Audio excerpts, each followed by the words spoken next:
Hi,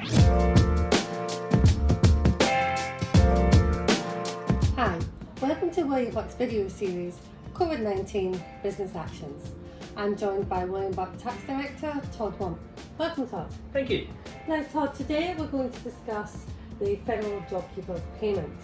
First of all, can you tell us what is it and who's eligible?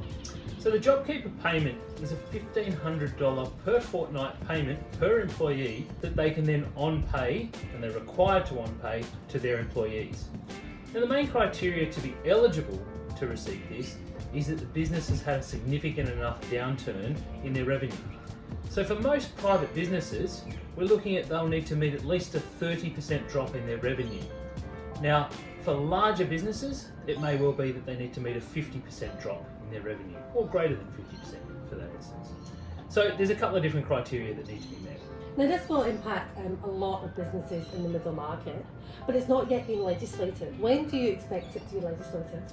So government's working feverishly with Treasury at the moment to try and push this measure through as quickly as possible. So we're expecting to see more details surrounding it and the legislation over the coming days.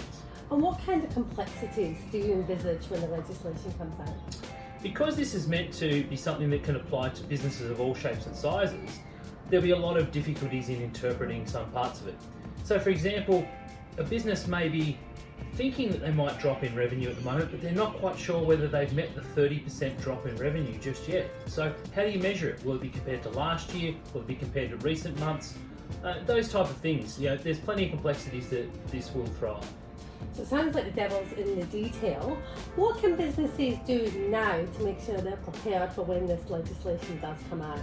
So I see that at the moment there's three key points. The first one is, if you think you might be eligible for this, jump onto the ATO website, register your intent to claim this. If it turns out you're not eligible, when you look at the detail, well, there's no harm done in having registered. Second thing, get on top of your numbers. This is based on a decline in your revenue. So if you don't know how far your revenue's declined, then you won't be able to provide that relevant information to qualify for this measure. So get on top of your details. Know what your budgets look like for the coming months, that your revenue might be, your current revenue, what it looks like. And the third thing, because this is a payment to an employer per employee that they have, if you've got some employees that you're thinking, well, maybe my business has declined a lot, perhaps I will need to let them go.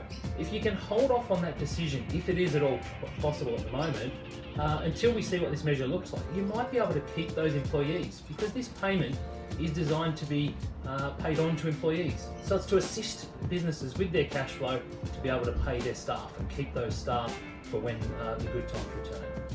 Difficult time indeed for businesses and their employees. But of course, William Buck's here to help with all of those action points.